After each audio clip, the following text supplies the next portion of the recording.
Hi love! So nasa labas kami ni Sen kahit sobrang lamig kasi ayan o, namumulot kami ng mga tinatapon nilang basura. Sobrang dami nilang tinatapon dito, as in. Ito talaga yung maganda dyan, no? Sobrang laking teddy bear. As in, isipin mo, ito kamay ko. Nasa may paa niya lang yung kamay ko. Ayan. 'Di ba? Tapos itong shoes, oh, maganda din. Ayan.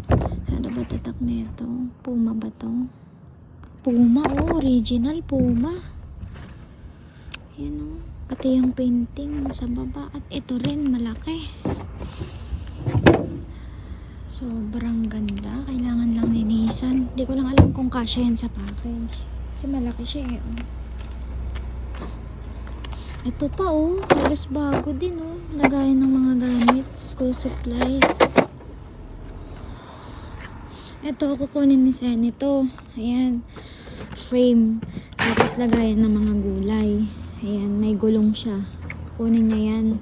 Ako kukunin ko siguro to. Yung teddy bear na to. Ibibigay ko pagka uwi sa Pinas. And then, sobrang daming gagandang ano dito. Ayan, may electric pan pa, oh. Bago pa halos yung electric pan nila. Ano ba to? Sobrang laking bag, oh. Sobrang laki. Meron dito. May nakita ko ditong tent kanina. Pang 6 na tao. Ito. Hindi ko lang alam kung ano to, kung pwede pa siya, kung kumpleto. Hindi ko lang sigurado. Try ko na lang kunin at try ko i-open sa bahay. Sobrang daming ano dito, literal na gamit lab o nakakalula. May gamit pang bata. Ayan, may bag. Ayan, maganda pa yung bag, oh. May Christmas tree. So, ito, itatabi ko to sa try ko i-open doon. Yung tent na to. Kasi sobrang bigat. Bigat niya pala. Wala. Baby natin. Ano yan? Bibi? Ibon. Ayaw ko. Scary eh. Ganda ng frame na to. Malaki na. Oo. So, itabi natin to sa try ko i-open. Baka pwede pa siya. Tapos, yung gusto mong kunin kanina, asan? Yan. Ako din yung teddy bear. Gusto ko yan malaki.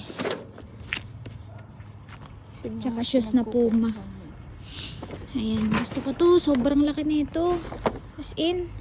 Ayan, o, paa ko. Diyan pa lang, paa ko pa lang. Human size siya. Ito yung maganda dyan, yung Puma na shoes. Hindi ko siya kasya. Ipapamigay ko na lang. Konting brush lang yan. Ito yung the best dyan. Sobrang ganda. Ayan, o.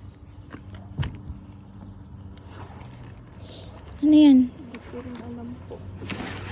Nagbibideo ka rin pala, Maray. Oo, kailangan natin maging vlogger. Yung pang-mop po. Ay, sorry. Pwede yun sa bahay yung pang-mop. Aso parang madumi na. So, yun yung kukunin natin. Iwan muna natin yan. Tapos balikan na lang natin ang car.